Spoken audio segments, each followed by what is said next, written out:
Good morning. Where will I read from? Today we are going to give you a presentation on Bernard Shaw's Pygmalion and Arms and the Man. I am Dr. Rajan Barrett, and with me is Ms. Pranjal Joshi, and both of us are going to talk about Bernard Shaw's Pygmalion and Arms and the Man. You can have a look at the slides that we have shown. We have a picture of Bernard Shaw for you. George Bernard Shaw, 1950. George Bernard Shaw was born in Dublin, the son of a civil servant. His education was irregular due to his dislike of any organized training. After working in an estate agent's office for a while, he moved to London as a young man in 1876. Here, he established himself as a leading music and theatre critic in the 80s and 90s. He also became a prominent member of the Fabian Society, for which... This slide? Slide? Previous one? For which he composed many pamphlets. The next slide. Next slide, please.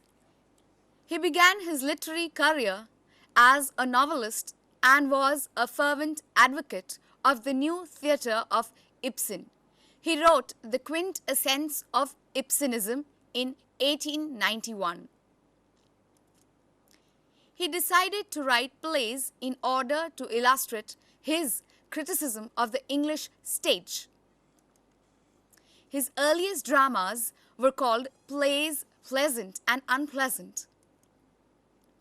Among these, Widowers' Houses and Mrs. Warren's Profession savagely attack social hypocrisy, while in plays such as Arms and the Man of Destiny, the criticism is less fierce. Shaw's radical rationalism, his utter disregard of conventions, his keen dialectic interest and verbal wit often turn the stage into a forum of ideas. Well, the next slide that we have here, we are talking about Shavian theatre and the context. The decline of theatre in the Romantic and Victorian age. The theatre from the Romantics through the Victorian age had lost its vibrancy. This was because with the Romantics, drama became a form of poetry to be read. The only romantic play that could be staged was P.B. Shelley's Cenci. That's a slide of Shaw. Shaw began as a novelist and fails as a novelist, unfortunately. His long prefaces to plays are part of his novelistic art, which he gets into his drama. Shaw's novelistic art and his drama is seen in a play like Androcles and the Lion, which is a play that has a specially long preface that seems longer than the play itself. However, without a long preface, a Shaw play lacks the Shavian quality. That's a stamp of George Bernard Shaw. When we talk about Shaw, we're talking about realism and the stage. Shaw follows the trends in Europe and considers that there are artists like Henrik Ibsen and Anton Chekhov who are known for their realism. These are the two models that could be considered as influences on Shaw's stage or his realistic drama, and for your benefit, they are Ibsen and Chekhov, who are also on the slide. Ibsen was a Norwegian, and in European drama perhaps is as important as Shakespeare, but appears in a much later age. Chekhov is Russian and is also a short story writer. That's a picture of Shaw's realistic drama or his realistic stage. Now, Ibsen was responsible for bringing to the theatre 1. The well-made play, 2. elements of the mood play. 3. Social realism and psychological realism. Now, as we said before, Shaw's theatre was related to Ibsen and to Chekhov's. Bernard Shaw, to read Ibsen in the original, learnt Norwegian himself, and so he reads Ibsen in Norwegian, which shows his interest and dedication to Ibsen. Shaw cannot be thought about without what is called socialism, and belongs to a group called the Fabian Socialist. This is Shaw's politics. Now we have a look in the next slide on socialism. Socialism is a halfway house between communism and capitalism, a kind of a mixed economy where private property or industry and government-owned industries exist together.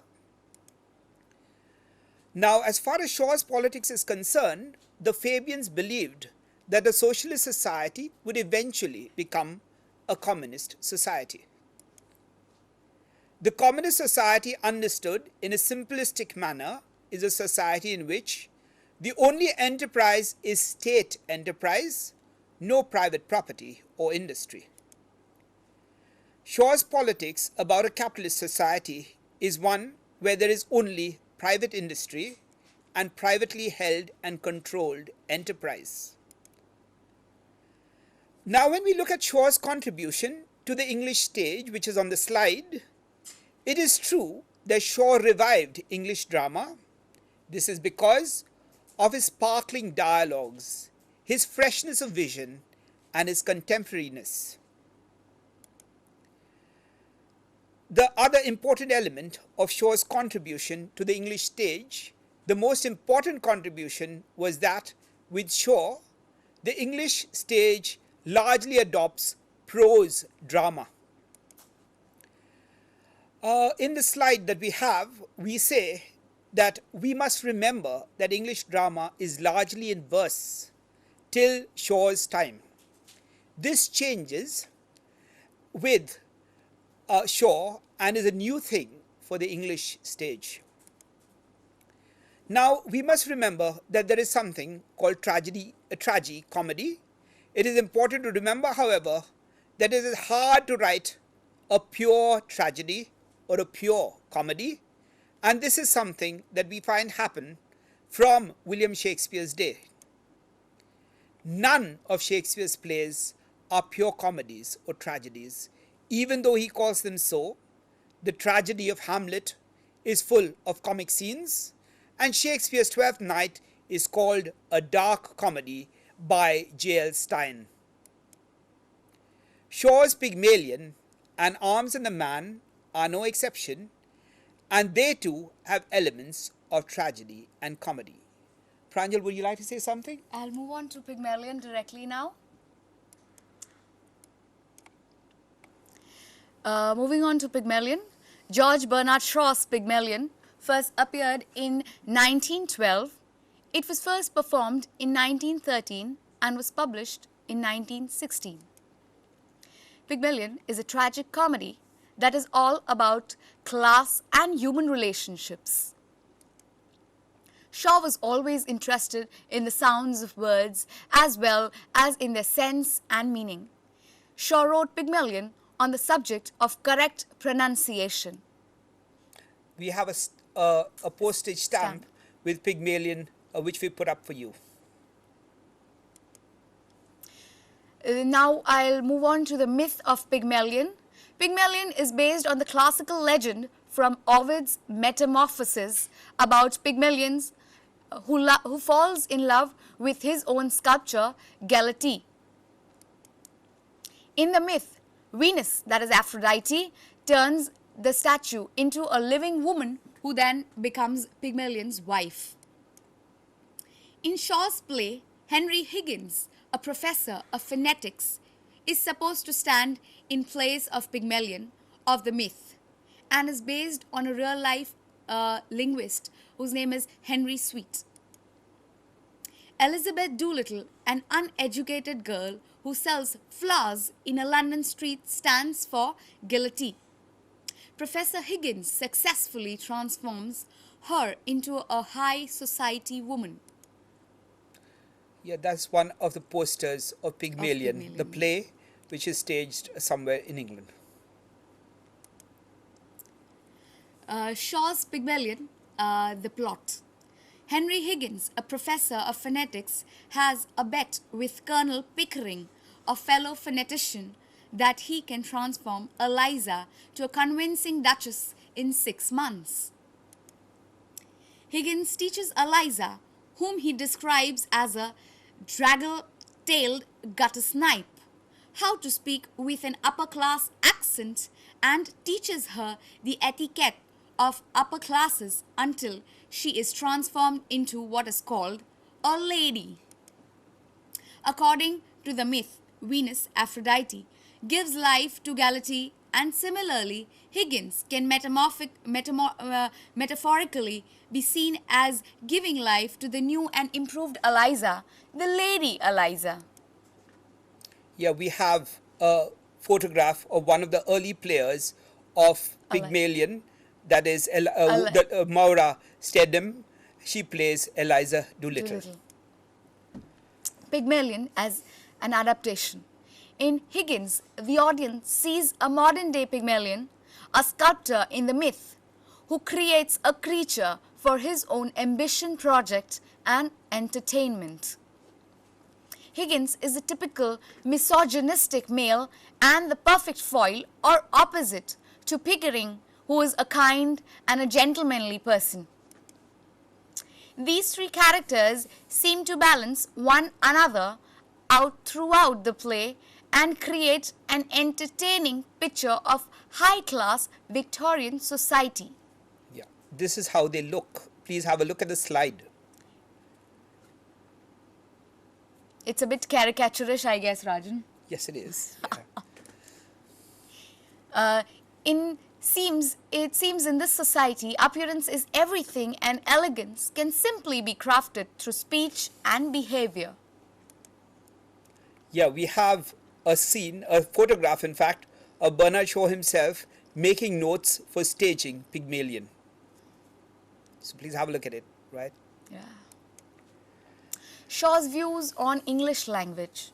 Bernard Shaw, being an Irishman with a sensitive ear which had been trained to value classical musical sounds, disapproved of the harsh and slovenly speech of many people in England. He wanted to start a new English alphabet based on phonetic principles which would provide a separate symbol or sign for each spoken sound, thus enlarging the alphabet considerably. Shaw believed that this exact representation of sounds in writing and in print would bring about correct pronunciation by everyone, and this in turn would break down class distinctions.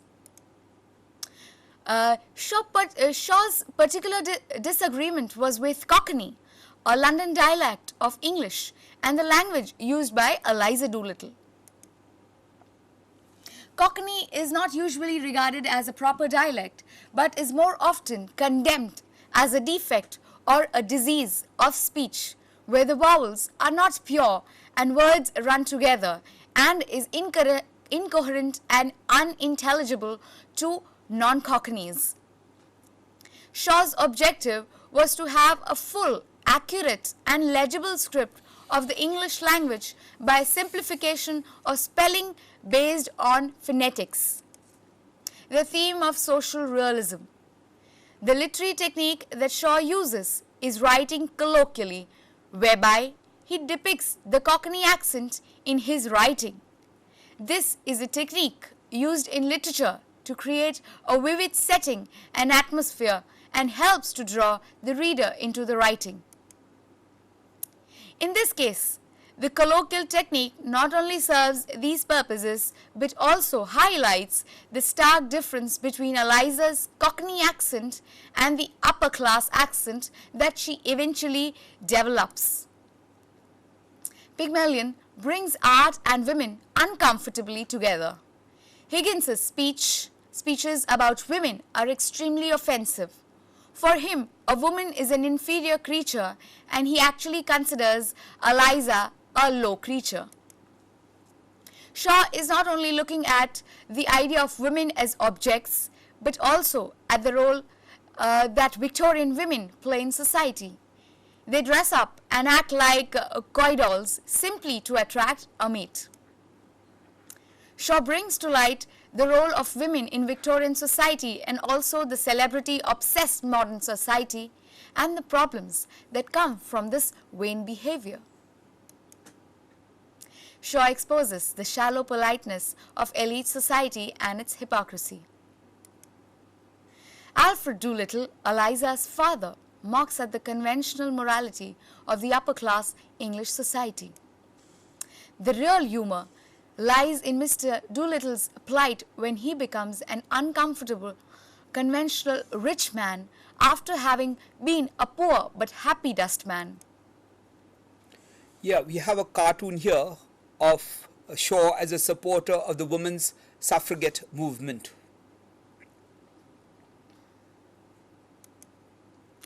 Now I'll move on to the universal problem of education. Every teacher who sets out to fight ignorance is in a similar position with regard to his pupils as Professor Higgins was with regard to Eliza. He leads her towards a new way of life and leaves her at its threshold to go on by herself. This is the universal problem of education. To educate is to give a new life to those who receive the education. That new life produces a lot of discontent with existing circumstances and creates the desire for a different kind of a world. Education often leads to personal and social unrest. For instance, Eliza tells Higgins, "You never thought of the trouble it would make for me." And in which Higgins replies, "Would the world ever have been made if its maker had been afraid of making trouble? Making life means making trouble." Eliza replies, "You know I can't go back to the gutter, as you call it, and that I have no real friends in the world but you and the Colonel." Then she says, "If I can't have kindness, I'll have independence." Higgins taught Eliza more than even he realized. Eliza loses control of her identity through this creation, but finds love, respect, and strong-willed personality in the process. Shaw leaves the outcome open for the interpretation, as the audience is unsure if Eliza will leave her creator or remain with him. Now I will start talking about Arms in the Man. You can have a look at the slide, Arms in the Man, and we are talking about the title. Shaw tells us that the very title of the play, Arms in the Man, is taken from Virgil's Aeneid. John Dryden's translation of it in English begins with, "Of arms and the man I sing." The glorification of war and the question of manliness is worth observing here.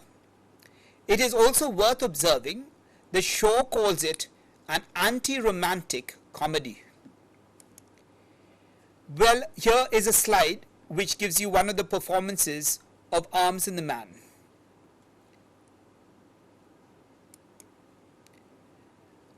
Well, if we have got to talk about the anti-romantic, okay, the question